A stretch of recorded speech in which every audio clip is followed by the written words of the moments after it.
Sir ಎಲ್ಲೋ ಒಂದು ಕಡೆ ಈ ಸ್ಕಿಜೋಫ್ರೀನಿಯಾ ಕಾಯಿಲೆಗೆ ಪರ್ಟಿಕ್ಯುಲರ್ ಆಗಿ ಚಿಕಿತ್ಸೆ ಈ ಮಾನಸಿಕ ಕಾಯಿಲೆಗೆ ಇಲ್ಲ ಅಂತ ಹೇಳ್ತಾರೆ. ಹೌದಾ ಸರ್? ಇದನ್ನು ಗುಣಮುಖ ಮಾಡೋಕೆ ಆಗುತ್ತಾ ಇಲ್ವಾ?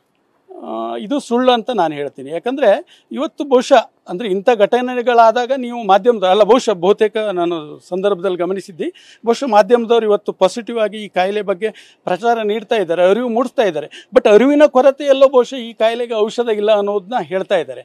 ಖಂಡಿತವಾಗಿ ಇದಕ್ಕೆ ಒಳ್ಳೆಯ ಉತ್ತಮ ರೀತಿಯ ಔಷಧಗಳಿದೆ. ಈಗ ನಾವೇನು ಹೇಳ್ತೀವಿ, ಆ್ಯಂಟಿಸೈಕೋಟಿಕ್ಸ್ ಅಂತ ಮಾತ್ರೆಗಳಿದೆ, ಆಮೇಲೆ ಥೆರಪಿಗಳಿದೆ, ಆಮೇಲೆ ಇದಕ್ಕೆ ಬೇರೆ ಬೇರೆ ಆದ ಈಗ ತುಂಬ ತೀವ್ರ ಆದರೆ ಅವನನ್ನು ನಾವು ಮ್ಯಾನೇಜ್ ಮಾಡಲಿಕ್ಕೆ ಆಗದಿದ್ದಾಗ ECT ಅಂತ ಅಂದರೆ ಪವರ್ ಟ್ರೀಟ್ಮೆಂಟ್ಗಳಂತ ಥೆರಪಿಗಳಿದೆ. ಬಟ್ ಇಲ್ಲಿ ಏನು ಬೇಕಂದರೆ ಪೇಷಂಟ್ಗಿಂತ ಜಾಸ್ತಿ ಪೇಷಂಟ್ ನೋಡ್ಕೊಳ್ಳೋರು ಅಂದರೆ ಕೇರ್ ಗಿವರ್ಸ್. ಈಗ ಒಂದು ಮನೆಯಲ್ಲಿ ಒಬ್ರಿಗೆ ಸ್ಕಿಜೋಫ್ರೀನಿಯಾ ಇದೆ ಅಂದರೆ ಅವ್ರಿಗಿಂತ ಆ ಮನೆಯವರಿಗೆ ಆ ಕಾಯಿಲೆ ಬಗ್ಗೆ ಅರಿವು ಇರಬೇಕು. ಮನೆಯವರಿಗೆ ಅರಿವು ಕೊರತೆ ಆದಾಗ ಈ ರೀತಿಯ ಒಂದು ತೊಂದರೆ ಆಗೋ ಸಾಧ್ಯ. ಸರ್, ಈಗ ಸ್ಕಿಜೋಫ್ರೀನಿಯಾದಿಂದ ಬಳಲ್ತಿರುವಂತಹ ರೋಗಿಗಳು ಸಾಮಾನ್ಯವಾಗಿ ವಾಸ್ತವಿಕ ಬದುಕನ್ನು ಭ್ರಮೆಯಲ್ಲಿ ಬದುಕ್ತಾರೆ. ಯಾರೋ ಒಂದು ಕಡೆ ನನ್ನ ಗನ್ ಹಿಡ್ಕೊಂಡು ನನಗೆ ಶೂಟ್ ಮಾಡಿಬಿಡ್ತಾರೆ ಯಾವುದೋ ಕ್ಷಣದಲ್ಲಿ, ಅಥವಾ ನನ್ನ ಮೇಲೆ ಯಾರೋ ಅತ್ಯಾಚಾರ ಮಾಡಿಬಿಡ್ತಾರೆ, ಈ ಥರದ ಭ್ರಮಾಲೋಕದಲ್ಲಿ ಬದುಕ್ತಾ ಇರ್ತಾರೆ ಅಂತ. ನನ್ನ ಬಿಸ್ನೆಸ್ಗೆ GST ನೋಟಿಸ್ ಬಂದಿದೆ, ಏನು ಮಾಡಬೇಕು ಅಂತ ಗೊತ್ತಾಗ್ತಿಲ್ಲ. ಇಮಿಡಿಯೇಟ್ಲಿ ಒಬ್ಬ GST ಎಕ್ಸ್ಪರ್ಟ್ ಹತ್ರ ಮಾತಾಡು. ಎಲ್ಲಿ ಹುಡುಕೋದು? ಬಾಸ್ವಾಲಾ. ಬಿ ದ ಬಾಸ್ ಹೇಳ್ತಾರೆ. ನಿಜಕ್ಕೂ ಕೂಡ ಈ ಭ್ರಮೆನೇ ಅವರು ಜೀವನವನ್ನು ಮಾಡ್ಕೊಂಡಿರ್ತಾರೆ? ಇಲ್ಲ, ಖಂಡಿತವಾಗಿ ಈ ಕಾಯಿಲೆ ಲಕ್ಷಣಗಳು ಅದೇ ಇರುತ್ತೆ. ನಾನು ಹೇಳ್ದಂಗೆ ಈ ಥಾಟ್ ಅಂದರೆ ಯೋಚಿಸುವ ರೀತಿಯಲ್ಲಿ ತೊಂದರೆ ಇರುತ್ತೆ, ಗ್ರಹಿಸುವ ಪರ್ಸೆಪ್ಷನ್ ಅಬ್ನಾರ್ಮಲಿಟಿ ಅಂದರೆ ಇದರಲ್ಲಿ ಡೆಲ್ಯೂಷನ್ಸ್ ಇರುತ್ತೆ, ಹೆಲುಸಿನೇಷನ್ಸ್ ಇರುತ್ತೆ. ಯಾರೋ ನನ್ನ ಬಗ್ಗೆ ಮಾತಾಡ್ತಾ ಇದ್ದಾರೆ, ಸೊ ನನ್ನನ್ನು ಏನೋ ಕಮೆಂಟ್ರಿ ಕೊಡ್ತಾ ಇದ್ದಾರೆ, ನನ್ನನ್ನು ಕೆಟ್ಟದಾಗಿ ಬಿಂಬಿಸ್ತಾ ಇದ್ದಾರೆ, ನನಗೆ ಈ ಥರ ಎಲ್ಲ ಅವರಲ್ಲಿ ಅಬ್ನಾರ್ಮಲ್ ಥಾಟ್ ಪ್ರೋಸೆಸ್ ಇರುತ್ತೆ. ಬಟ್ ಗುಡ್ ನ್ಯೂಸ್ ಏನಂದರೆ, ನಾನು ಇವಾಗಲೇ ಹೇಳಿದಾಗೆ ವೈಜ್ಞಾನಿಕವಾಗಿ ಇದು ಮೆದುಳಿನಲ್ಲಿ ನರವಾಹಕಗಳಲ್ಲಿ ಬದಲಾಗಿರುವಂಥ ಒಂದು ಏನು ಕೆಮಿಸ್ಟ್ರಿ ಅಂದರೆ ಇಂಬ್ಯಾಲೆನ್ಸಿಂದ ನ್ಯೂರೋ ಕೆಮಿಸ್ಟ್ರಿ. ಸೊ ಆ ಇಂಬ್ಯಾಲೆನ್ಸನ್ನು ಬ್ಯಾಲೆನ್ಸ್ ಮಾಡಲಿಕ್ಕೆ ಇವತ್ತು ವೈದ್ಯಕೀಯ ಜಗತ್ತಿನಲ್ಲಿ ತುಂಬ ಸಂಶೋಧನೆಗಳು ನಡೆದಿದೆ, ತುಂಬ ಹೊಸ ಹೊಸ ಆವಿಷ್ಕಾರಗಳಿದೆ. ಸೊ ಖಂಡಿತವಾಗಿ ಅದನ್ನು ತಗೊಂಡು ನಾವು ದಿನ ನೋಡ್ತಾ ಇದ್ದೀವಲ್ಲ, ಎಷ್ಟೋ ಜನ ಸ್ಕಿಜೋಫ್ರೀನಿಕ್ ಪೇಷಂಟ್ಗಳು ಮುಖ್ಯವಾಹಿನಿಯಲ್ಲಿ ಇದ್ದಾರಲ್ಲ, ಚೆನ್ನಾಗಿ ಇದ್ದಾರಲ್ಲ. ಬಟ್ ಓನ್ಲಿ ಥಿಂಗ್ ಏನಂದರೆ ಅವ್ರನ್ನ ಸಮಾಜ, ಸರ್ಕಾರ, ಆಮೇಲೆ ಮತ್ತೆ ಮನೆಯವರು ಇದ್ರ ಬಗ್ಗೆ ಸರಿಯಾದ ಅರಿವಿನ ಕೊರತೆ ಇದಕ್ಕೆಲ್ಲ ಕಾರಣ ಅಂತ ಹೇಳ್ಬೋದು. ಸರ್, ಇನ್ನೊಂದು ಪ್ರಮುಖವಾಗಿ ಈ ಸ್ಕಿಜೋಫ್ರೀನಿಯಾ ಕಾಯಿಲೆಯಿಂದ ಅವ್ರು ಬೆಳ್ತಿದ್ರು ಅನ್ನೋಂಥ ಮಾಹಿತಿ, ಕೆಲವು ವರ್ಷಗಳಿಂದಲೂ ಕೂಡ ಚಿಕಿತ್ಸೆ ಪಡಿತಾ ಇದ್ರು ಅಂತ ಹೇಳಿ ಅವರು ಈ ಹಿಂದೆ ಕೂಡ ಒಂದು ಕ್ಲೇಮನ್ನು ಮಾಡ್ತಾರೆ. ಯಾವಾಗಲೂ ಕೂಡ ನನ್ನ ಓಂ ಪ್ರಕಾಶ್ ಅವರು ಗನ್ ಹಿಡ್ಕೊಂಡು ಓಡಾಡ್ತಾ ಇದ್ರು, ಯಾವಾಗ ಬೇಕಾದರೂ ನನ್ನ ಮೇಲೆ ದಾಳಿ ಮಾಡ್ಬೋದು ಅಂತ. ಹಾಗಾದರೆ ಇದು ಕೂಡ ಒಂದು ಭ್ರಮೆ ಆಗಿರ್ಬೋದು ಅಂತೀರಾ?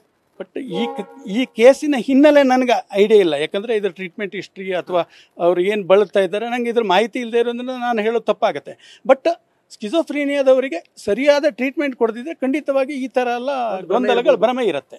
ಟ್ರೀಟ್ಮೆಂಟ್ ಕೊಡಬೇಕು. ಆ್ಯಂಡ್ ಅವರೊಂದಿಷ್ಟು ಮೆಸೇಜ್ಗಳನ್ನು ಇನ್ನೊಬ್ಬ ಸಬಾರ್ಡಿನೇಟ್ ಆಫೀಸರ್ನ ಪತ್ನಿಯವರಿಗೆ ಮಾಡ್ತಾರೆ. ನಾನು ಮಾನ್ಸ್ಟರ್ನ ಇದು ಮಾಡಿದೆ, ಅವರು ಕರಪ್ಷನ್ನಲ್ಲಿದ್ದರು, ಸಾಕಷ್ಟು ತೊಂದರೆ ಕೊಡ್ತಾ ಇದ್ರು, ಈ ರೀತಿಯಾಗಿ ಸಾಲು ಮೆಸೇಜ್ಗಳನ್ನ ನಮಗೆ ನಿಮ್ಗೆ ತೋರಿಸ್ದೆ. ಈ ಎಲ್ಲ ಮೆಸೇಜ್ಗಳನ್ನ ನೋಡಿದಾಗ ಎಲ್ಲೋ ಒಂದು ಕಡೆ ಅವರಿಗೆ ಹೆಲುಸಿನೇಷನ್ ಪ್ರಾಬ್ಲಮ್ ಇತ್ತಾ? ಇರಲೂಬಹುದು. ಬಹುಶಃ ಇದಕ್ಕೆ ನಮ್ಮಲ್ಲಿ ಫಾರೆನ್ಸಿಕ್ ಸೈಕ್ಯಾಟ್ರಿ ಅಂತ ಇರುತ್ತೆ.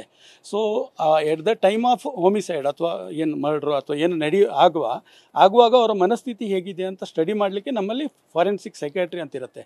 ಇದಕ್ಕೆ ಪರಿಣಿತರು ಅಂತ ಇರ್ತಾರೆ. ಸೊ ಅವರ ಒಂದು ಏನು ಹೇಳ್ತಾರೆ ಕೆಪಾಸಿಟಿ ಅಸೆಸ್ಮೆಂಟ್ ಅಂದರೆ ಈ ರೀತಿ ನಾನು ಮಾಡೋದ್ರಿಂದ ನಂಗೆ ಮುಂದೆ ಏನಾಗುತ್ತೆ, ಮುಂದೆ ಇದರ ಪರಿಣಾಮ ಏನು, ಅದನ್ನು ಅಸೆಸ್ ಮಾಡೋ ಕೆಪಾಸಿಟಿ ಇತ್ತಾ ಇಲ್ಲೇ ಅನ್ನೋದನ್ನ ನಮ್ಮ ಪರಿಣಿತರು ಖಂಡಿತವಾಗಿ ಅದನ್ನು ನಿರ್ಣಯಿಸ್ತಾರೆ ಅಂತ ಹೇಳ್ಬೋದು. ಸರ್, ಈಗ ನೀವು ನೋಡಿದಾಗ ನೀವು ಸಾಕಷ್ಟು ಈ ಸ್ಕಿಜೋಫ್ರೇನಿಯಾದಂಥ ಪ್ರಕರಣಗಳನ್ನು ನೋಡಿರ್ತೀರಿ. ಈ ಕೇಸ್ಗಳನ್ನು ಸಿಮಿಲಾರ್ ಮಾಡೋದಾದರೆ, ಸಾಮ್ಯತೆಯನ್ನು ನೋಡೋದಾದರೆ, ಈಗ ಅವರು ಕಳೆದ ಕೆಲವೊಂದಿಷ್ಟು ದಿವಸಗಳಿಂದ ನಿರಂತರವಾಗಿ ಈ ಥರದೊಂದು ಮೆಸೇಜ್ಗಳನ್ನು ತಮ್ಮ ಕೋ ಆಫೀಸರ್ ಅವರ ಮಿಸಸ್ಗೆ ಕಳಿಸ್ತಾ ಇದ್ರು. ಹೀಗೆ ಇವರು ಅಪರಾಧ ಕೆಲಸಗಳನ್ನು ಮಾಡ್ತಾ ಇದ್ದಾರೆ, ಕರಪ್ಟ್ ಇದ್ದಾರೆ, ಅಧಿಕಾರಿಗಳ ಗಮನ ವಹಿಸಬೇಕು ಇವ್ರ ಬಗ್ಗೆ. ಜೊತೆಗೆ ಅವರು ಮರ್ಡರ್ ಮಾಡಿದ ನಂತರವೂ ಕೂಡ ನಾನು ಇಂಥ ಒಬ್ಬ ಮಾನ್ಸ್ಟರ್ ಇದು ಮಾಡಿದ್ದೀನಿ ಅನ್ನೋಂಥ ಮೆಸೇಜ್ಗಳನ್ನ ಕೂಡ ಹೇಳ್ತಾರೆ. ಇವುಗಳನ್ನೆಲ್ಲ ನೋಡಿದ್ರೆ, ಈ ಸಾಮ್ಯತೆಗಳನ್ನು ನೋಡಿದ್ರೆ ಇದು ನಿಜಕ್ಕೂ ಕೂಡ ಸ್ಕಿಜೋಫ್ರೀನಿಯಾದ ಲಕ್ಷಣನ ಇರ್ಬೋದು ಅನಿಸುತ್ತೆ. ಯಾಕಂದರೆ ಈ ರೀತಿಯ ಕಾಯಿಲೆ ಇರುವವರು ಬಹುಶಃ ಅವರು ಸರಿಯಾಗಿ ಟ್ರೀಟ್ಮೆಂಟ್ ತಗೊಳ್ತಾ ಇಲ್ಲ, ಅವ್ರಿಗೆ ಟ್ರೀಟ್ಮೆಂಟ್ ಕೊಡಿಸ್ತಾ ಇಲ್ಲ ಅನಿಸ್ತಾ ಇದೆ. ಬಹುಶಃ ಇವರಿಗೆ ಸ್ಕಿಜೋಫ್ರೀನಿಯಾ ಆ್ಯಕ್ಟಿವ್ ಸಿಂಪ್ಟಮ್ಸ್ ಅಂದರೆ ಪಾಸಿಟಿವ್ ಸಿಂಪ್ಟಮ್ಸ್ ಇದೆ, ಹೆಲುಸಿನೇಷನ್, ಡೆಲ್ಯೂಷನ್ ಆ್ಯಕ್ಟಿವ್ ಆಗಿದೆ. ಸೊ ಇದನ್ನೆಲ್ಲ ಗಮನಿಸಿದಾಗ ಬಹುಶಃ ಅವರಿಗೆ ತಾನು ಮಾಡುವ ಅಂದರೆ ಈ ಒಂದು ಕಾರ್ಯದಿಂದ ಆಗುವಂಥ ಒಂದು ಪರಿಣಾಮ ಏನು ಅನ್ನೋದನ್ನು ಅಸೆಸ್ಮೆಂಟ್ ಅಂದರೆ ಡಿಮಿನಿಷ್ಡ್ ಕೆಪಾಸಿಟಿ ಟು ಅಸೆಸ್, ಮುಂದೆ ಏನಾಗುತ್ತೆ ಪರಿಣಾಮ ಅನ್ನೋದು ಅವರಿಗೆ ತಿಳಿದಿಲ್ಲ ಅನಿಸುತ್ತೆ. ಅದು ಇರ್ಬೋದು.